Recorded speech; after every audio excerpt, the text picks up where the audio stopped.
On this night, it was the Bears who came back and closed out the Cats in what was probably the biggest win of the season thus far for the Boston Bruins, a major statement made, and we're going to talk about it on today's episode of Locked On Boston Bruins.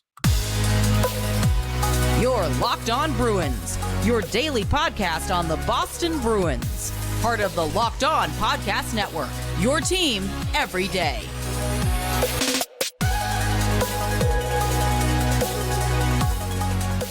What is up, Bruins fans, and welcome back to the Locked On Boston Bruins podcast. I'm your host, Ian McLaren, and this is a daily show where we discuss all things Spoked B. Today is Wednesday, March 27th, and I want to thank you so much for making Locked On Bruins part of your daily routine, free and available on your favorite podcast app and on YouTube. Part of the Locked On Podcast Network, your team every day. Kindly hit that subscribe button so that you never miss a thing. Today's episode is brought to you by FanDuel. Make every moment more. New customers right now get $200 in bonus bets with any winning $5 bet. That's $200 if your bet wins. Visit FanDuel.com/lockedon to get started. Again, my name is Ian McLaren, a lifelong Bruins fan. Been covering this team for various outlets for about 20 years.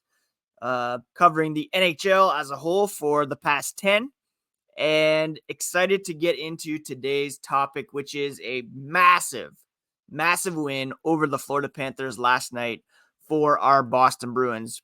Quick reminder before that, you can find the podcast on social media at Locked NHL Bruins, and you can find me, my hockey thoughts, dad jokes at Ian C. McLaren, although taking a little bit of a break because X is a bit unhinged these days. Anyways, the Bruins last night defeating the Florida Panthers, and it was a huge statement game for the Black and Gold.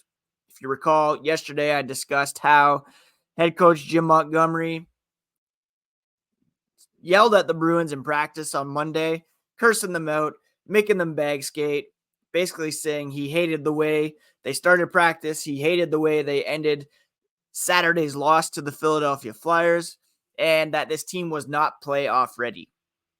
They come out and make a huge statement against the team that knocked them out of the playoffs last season on the road in Florida, battling back after going down in this one 3 separate times, coming out with the win. Things did not get off to a great start. Evan Rodrigues scored 27 seconds into the game, and the Bruins, everybody had a bit of a pit in their stomach thinking, oh no, this game is not going to go the right way. There's a few significant aspects of this game that we need to talk about before we get into the particulars of how it all went down. The Bruins not only came back on the road and won, but they were able to keep the Cats at bay in the final minutes. How many of us thought, all right, the Bruins go up, the Panthers pull their goalie, Sergei Bobrovsky, they bring out the extra man. We've seen it so many times before this season where the opposing team ties the game up late in the third period, things go to overtime or a shootout, and the Bruins end up losing. The Bruins were able to keep the Cats at bay over the final 2 minutes of this one to secure the win after Pavel Zacha scored the game winner with about 2.5 minutes remaining in the game. Some amazing plays made in the final couple of minutes. Hampus Lindholm with some big blocks. The Bruins were able to clear the zone, which they hadn't been able to do previously in some of these games, and closed it out. And it was a huge statement for the Boston Bruins. Jim Montgomery after the game said, in 3 weeks, this goes to another level. And he liked the way the Bruins kept competing. They battled for each other. They were in every battle. All 5 guys on the ice stuck together, and that's what they needed. Jeremy Swayman made 19 saves for the Bruins. They were coming off 2 losses in a row, and he said this was a special momentum builder for the Bruins. It prepares them for what to expect the next 9 games to finish out the regular season plus the playoffs. The Panthers are a very good team, and it gives them a boatload of confidence, he said, moving forward in what they need to do to prepare themselves for the playoffs.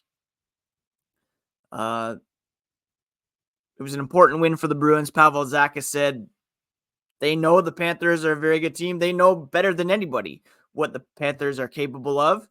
And it was like a playoff game, and winning those is really important for the Bruins to build their game moving forward. From the Panthers side of things, their head coach, Paul Maurice, said it was such a good hockey game, one you want to win, especially when you get the lead like that. How many times have we seen the Bruins take leads and then give them up? They were on the other side of things here, going down, battling back each time, not allowing it to get to a 2-goal lead for the Panthers. Some key saves by Jeremy Swayman, I believe, when it was 2-1. Panthers had some great chances to make it 3-1. He kept them out. From Florida's perspective, Maurice was saying, you want to close it out, but sometimes suffering a bit is good. Sometimes it's good to put that much effort and get nothing. He's not complaining about the game. It was a good game that they have been. It was as good of a game as they've been part of in terms of speed and physicality. A good test for both teams. And the Bruins, coming off those 2 losses, one to the Rangers, one to the Flyers, battling back 3 separate occasions, and finally coming out with the 2 points, just huge for the Boston Bruins. They now sit 2 points clear of Florida for first in the Atlantic, although Florida does have 1 extra game on the schedule, or 1 game in hand, I should say. The Bruins only have 9 games left. The Panthers have 10. The Bruins are now 1 point back of the New York Rangers for first overall. The Rangers clinching a playoff spot last night. The Bruins are tied with the Stars for second overall. So, again, we're not talking necessarily about a push to win the President's Trophy. We're not necessarily even focusing on first place in the Atlantic or first in the East. What we're looking for from this team is some fight, some pushback, and some of that playoff intensity that you need in order to succeed. I tweeted, X'd, whatever, during the game that the Bruins just seem to be lacking it. And, that was before Brad Marchand dropped the gloves and fought against a much bigger player in Nico Mikkola. That's the kind of stuff. I don't need Brad Marchand fighting necessarily, but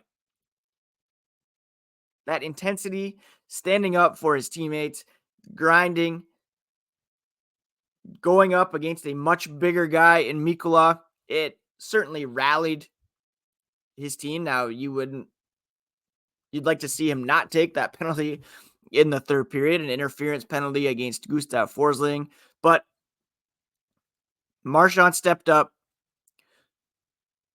got the primary assist on the game-winning goal, and some other guys stepped up as well, guys that you want to see playing at a high level as the playoffs approach.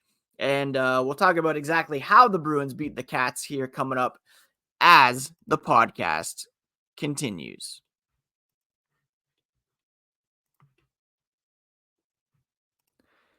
If you're looking to level up your ride, there's no better place to check out than ebaymotors.com. Passion, drive, and patience. What brings home the winning trophy is also what keeps your ride alive. eBay Motors has everything you need to maintain your vehicle and level it up to peak performance. From superchargers, roof racks, exhaust kits, LED headlights, and more. Whether you're into speed, power, or style, eBay Motors has you covered. They have over 122 million parts for your ride, and you'll always find exactly what you're looking for. With the eBay Guaranteed Fit, your part is guaranteed to fit every time or your money back. Because with eBay Motors, you're burning rubber and not cash. Keep your ride alive at ebaymotors.com. Eligible items only. Exclusions do apply. And the eBay Guaranteed Fit is available only to U.S. customers. Thank you so much once again for making Locked On Bruins part of your daily routine. Please do subscribe if you have not already on your favorite podcast app and on YouTube. And while you're on YouTube, check out the Locked On Sports Today 24/7 streaming channel programmed for you every day to bring you the biggest stories without all the screaming. Locked On Sports Today brings you can't miss analysis, opinions, and news, streaming 24/7 on YouTube or the free Amazon Fire TV channels app, part of the Locked On Podcast Network, your team every day. Now, while the shots in last night's game were dead even at 21, the Florida Panthers kind of had the edge when it comes to the underlying stats. At 5-on-5, they had over 60% of the shot attempts. Shots were dead even 5-on-5 at 14 apiece, but scoring chances were 20-13 in favor of Florida, 9-7 in favor of the Panthers in terms of high danger chances. And expected goals, they had a slight advantage as well, 2.09 compared to 1.49 for the Boston Bruins. In all situations, not much different. They had 60% of the scoring chances and high danger chances and 61.7% of the shot attempts. So the Bruins were getting out there. They were blocking shots. They were making things somewhat difficult for the Panthers. The Bruins had an advantage in block shots, 19-9. The Bruins also had an advantage in hits, 52-43. That perhaps is a function of Florida having the puck a bit more. When you have possession like that, when the possession numbers are in your favor, the hits tend to be more in favor of the opposition because perhaps they're chasing things. And the Bruins were chasing this game for most of the night. I mentioned Rodrigues scored 27 seconds in. Thankfully, Charlie McAvoy unleashed a bomb past Bobrovsky late in the first to tie things up. But unfortunately, they allowed a goal just over a minute later. Sam Reinhart working hard, scoring his 51st goal of the year to give the Panthers a 2-1 lead after 20 minutes. Very deflating to watch. I'm sure it was deflating for the players. But David Pastrnak, 16 minutes into the second period, scores his 45th to tie things up. Fantastic. Until Carter Verhaeghe scored his 33rd of the goal halfway through the third period, and it looked as though the Bruins were perhaps destined to drop this key game and raise even more questions about whether they're ready for the playoffs, whether they're built for the playoffs, whether they're physical enough, whether they have enough pushback. Again, even I was questioning if they have that it factor. But as fate would have it, in the third period, Evan Rodrigues took a delay of game penalty, and it was Trent Frederic who scored the game tying power play goal from Brad Marchand, and Jeremy Swayman even got the secondary assist on that one as well. Frederic with a massive goal, his 18th of the season. Primary assist from Brad Marchand, who again had shown some legitimate fight earlier in the game by dropping the gloves with the much bigger player. And then just 2 minutes and 1 second later, David Pastrnak threw the puck towards the net. It found Pavel Zacha, banked in past Sergei Bobrovsky for the game-winning goal. The Bruins had 2 minutes of extended time where they had to defend in a goalie pulled situation. It's not something where they have necessarily thrived so far this season, but thankfully the Bruins were able to keep them at bay. Again, some key blocked shots in this one, one by Hampus Lindholm very late in the third period, and another by who else? Hampus Lindholm had a block. Just some key plays for the Boston Bruins down the stretch in terms of blocked shots and zone exits as well, zone clearances, which had been a problem earlier on in the season. There's been so many times where the Bruins have had the lead and then gone on to lose straight up. And that didn't happen last night. The Bruins showed a lot of resolve. They showed a lot of tenacity. They showed a lot of pushback and did not allow the Panthers to tie this up, did not allow them to take this game.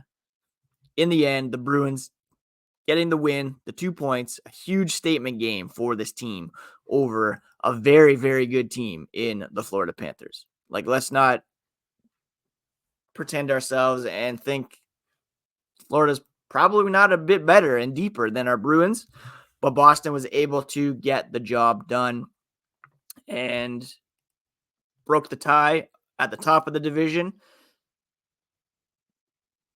albeit with the Panthers having one game in hand. Now, David Pastrnak, he now has 45 goals, 56 assists. He's the fifth player in Bruins history to have consecutive 100-point seasons, joining Bobby Orr, who did it 6 times. Phil Esposito did it 5 times. Adam Oates, Barry Pedersen doing it twice. He now has 113 points. He had 113 points last season, so a bit behind that pace, but still having a fantastic year. More assists this year than he had all of last season. Charlie McAvoy hit the 10-goal mark for the second time in his career, likely to set a new career high here, hopefully, before it's all said and done. And again, the big guys stepped up. Marchand, Pastrnak, McAvoy, Pavel Zacha as well. Love to see those guys stepping up and securing this win for the Boston Bruins. And they don't have time to enjoy it because they'll be back on the ice tonight down the road in Tampa. And that's a game we'll preview here as the podcast continues. FanDuel is the place you want to be as the NCAA tournament continues. Say goodbye to busted brackets because FanDuel lets you bet on every game of the tournament. Whether you're betting on a big upset or a 1 seed, it's time to go dancing on America's number one sportsbook. Right now, new customers get $200 in bonus bets if your first $5 bet wins. That's $200 to use on point spreads, money lines, even pick who's going to win it all. Visit FanDuel.com/lockedon and bet on college hoops until they cut down the nets. You can also get in on the action with respect to the Bruins, Celtics, Red Sox, with MLB beginning this week as well. America's number one sportsbook over at FanDuel. Check it out today.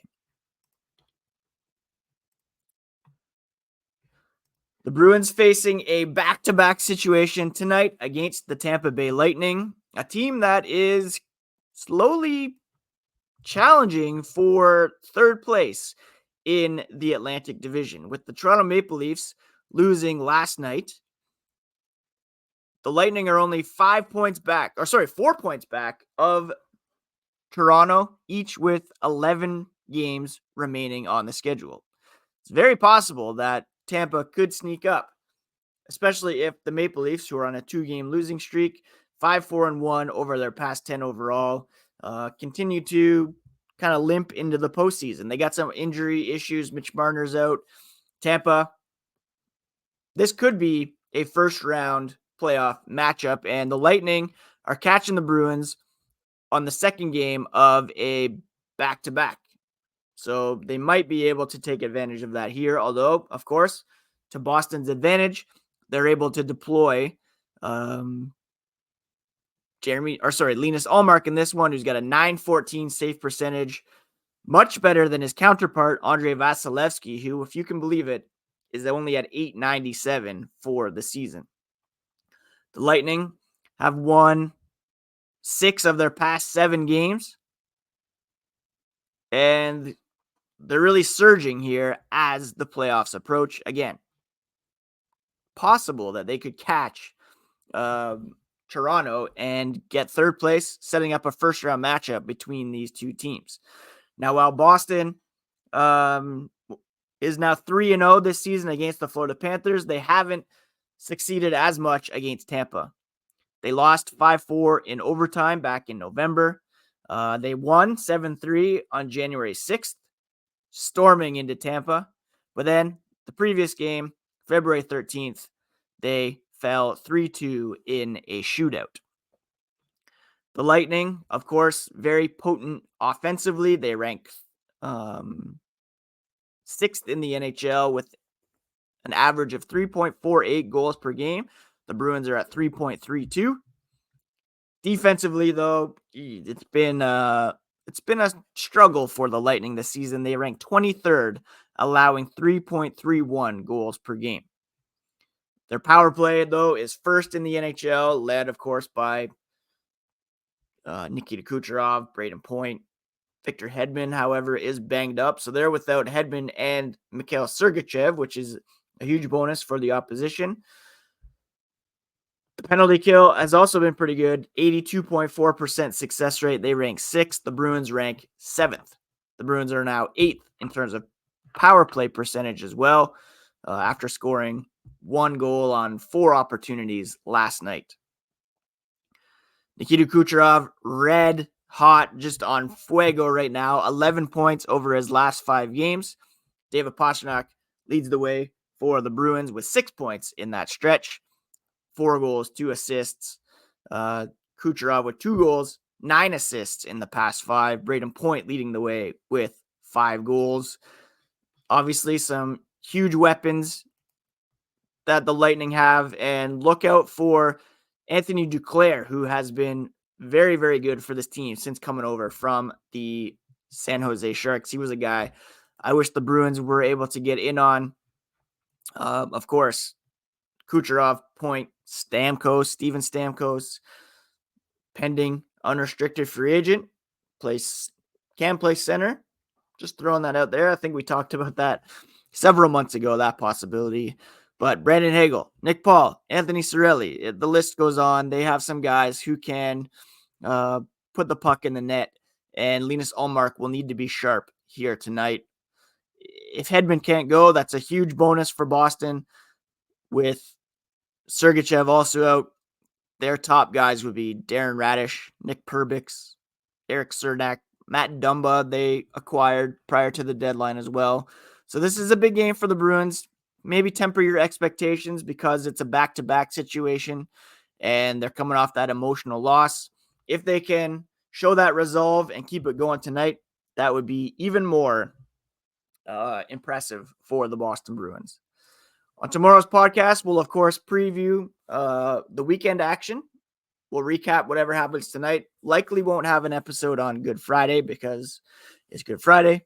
But we'll be back tomorrow to discuss whatever happens against Tampa and bring you all the latest on the black and gold here on the Locked On Podcast Network, your favorite team every single day. Please do take care of yourselves, friends. Take care of each other. And peace.